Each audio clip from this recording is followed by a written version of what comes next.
오늘 우리에게 주신 하나님의 말씀은 레위기 13장 9절에서 17절까지의 말씀입니다. 사람에게 나병이 들렀거든 그를 제사장에게로 데려갈 것이요 제사장은 진찰할지니 피부에 흰 점이 돋고 털이 휘어지고 거기 생살이 생겼으면 이는 그의 피부에 오랜 나병이라 제사장이 부정하다 할 것이요 그가 이미 부정하였은즉 가두어 두지는 않을 것이며 제사장이 보기에 나병이 그 피부에 크게 발생하였으되 그 환자의 머리부터 발끝까지 퍼졌으면 그가 진찰할 것이요 나병이 과연 그의 전신에 퍼졌으면 그 환자를 정하다 할지니 다 휘어진 자인즉 정하거니와 아무 때든지 그에게 생살이 보이면 그는 부정한즉 제사장이 생살을 진찰하고 그를 부정하다 할지니 그 생살은 부정한 것인즉 이는 나병이며 그 생살이 변하여 다시 휘어지면 제사장에게로 갈 것이요 제사장은 그를 진찰하여서 그 환부가 휘어졌으면 환자를 정하다 할지니 그는 정하니라. 아멘. 사랑하는 교회 여러분, 새해 복 많이 받으십시오. 하나님 허락하여 주시는 크신 복을 날마다 누리시며 복된 삶 살아가시는 여러분 되길 소망합니다. 오늘 말씀이 포함된 레위기 13장은 실은 나병과 한센병과 관련되어 있습니다. 당시 사람들은 나병이 왜 생겼는지, 어떻게 전달되는지, 그리고 나병인지 단순히 피부병인지 정확하게 알지는 못한 듯합니다. 다만 피부에 생긴 색점을 보고 생살의 상태를 보고 종기를 보고 기타 징후를 보고 의복의 상태를 보고 나병의 여부를 진단하였던 것으로 보입니다. 그런데 한 가지 특별한 점이 있습니다. 나병에 걸렸는지에 대한 마지막 진단을 의사가 하는 것이 아니라 제사장이 감당하였다는 것입니다. 당시에도 의사의 역할을 감당한 사람이 있었을 텐데 제사장이 나병에 대하여서 진단하였다라고 하는 것은 결국 당시 사람들이 나병을 단순한 피부병을 넘어서서 특별한 의미로 여기고 있었다라고 하는 것을 보여줍니다.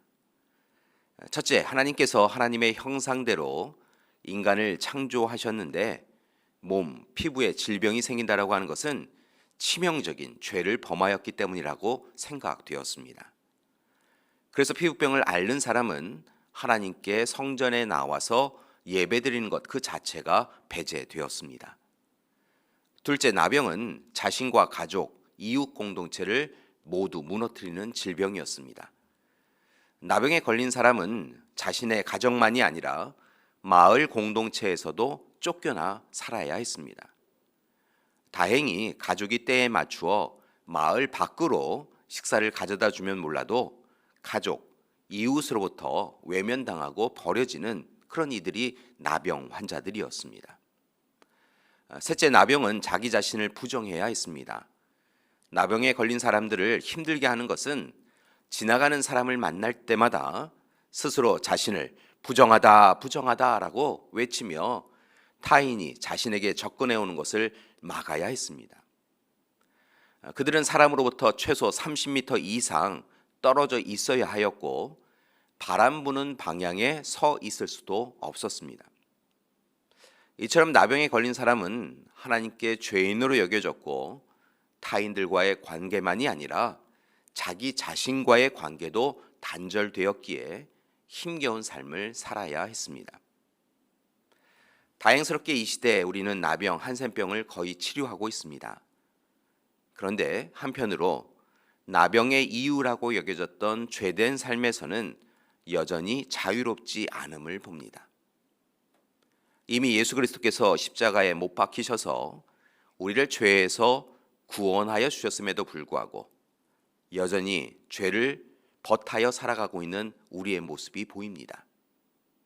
우리에게 은밀한 죄, 나쁜 습관, 탐욕과 욕망의 모습도 여전히 보입니다. 교회 여러분, 더 이상 죄된 삶에서 익숙한 대로 살지 마시고 하나님 앞에 죄를 회개하고 돌이키기 원합니다. 나병이 들거든 제사장에게 와서 살펴보게 하였던 것처럼 우리 삶의 질병, 죄로 인하여 문제가 되는 우리 삶을 하나님 앞에 나와 아뢰고 돌이켜 결단하고 회개하기 원합니다. 마지막으로 세 가지를 부탁드립니다. 첫째, 날마다 회개해야 합니다. 나병의 가장 심각한 부분은 바로 통증을 알지 못한다는 것입니다. 아픈 부위를 아픈 부위로 인식하지 못한다라고 하는 것은 결국 변화가 없다는 것입니다. 죄가 그렇지요.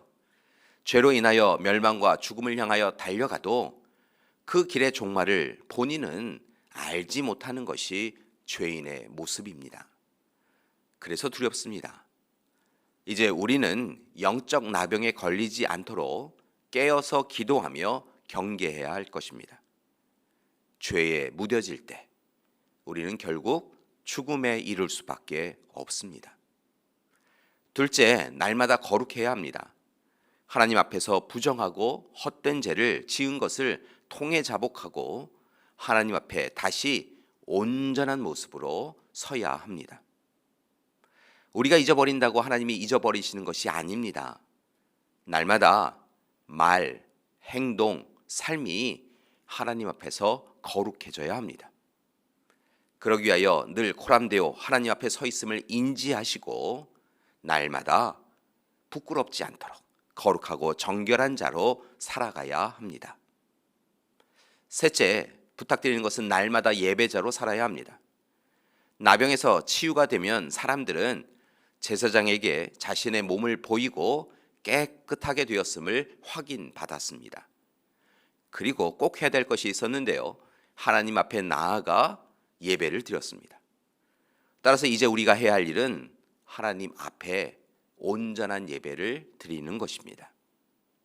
예배를 통하여 새로운 삶을 결단해야 합니다. 하나님이 기뻐하시는 예배자로 모든 곳에서 모든 시간에 참으로 그렇게 살아가야 합니다. 하나님께 기도와 간구로 나아가야 하고 감사 찬양을 드려야 합니다. 그때 하나님께서 우리의 삶을 지키시고 거룩하고 정결한 삶을 살아가는 우리에게 육적인 나병에서 자유롭게 해주실 뿐만이 아니라 영적인 나병, 죄의 삶에서도 자유롭게 해주실 것입니다. 사랑하는 교회 여러분, 참으로 좋은 하루인데요. 오늘도 하나님의 사람으로서 죄에 대하여 회개하고 날마다 거룩한 예배자로 살아가심을 통하여 은혜를 누리시기 바랍니다. 오늘만이 아니라 이제 우리 새롭게 시작되어지는 새해 한 해 동안 하나님의 은혜로 그렇게 하나님의 사람으로 살아가는 우리 모든 믿음의 가족들 되시기를 간절히 기도드립니다. 함께 기도하시겠습니다. 사랑의 하나님, 오늘 이 시간 귀하고 복된 날 허락하여 주셨사온데 오늘 우리에게 허락하신 약속의 말씀처럼 우리가 헛된 죄로 인하여서 참으로 하나님 앞에 영적인 나병에 걸리지 않는 우리 될 수 있도록 인도하여 주시옵소서. 이를 위하여 하나님 앞에 거룩하고 정결하게 서나가게 하여 주시옵시고 오직 하나님이 기뻐하시는 삶 살아가는 우리 되게 하여 주시옵소서. 돌이켜 회개하게 해 주시옵시고 이제 같은 죄 범하지 아니하며 하나님이 기뻐하시는 삶 살아가는 우리 되게 하여 주시옵소서. 이제는 우리 주 예수 그리스도의 은혜와 하나님의 사랑하심과 성령님의 돌보시고 동행하시는 귀한 역사가 오늘 이 시간 날마다 회개하고 돌이켜서 거룩한 예배자로 살아가기로 작정하는 우리 믿음의 가족들 위해 귀한 가정과 교회 위에 지금부터 영원토록 함께 하시기를 간절히 축원하옵나이다. 아멘.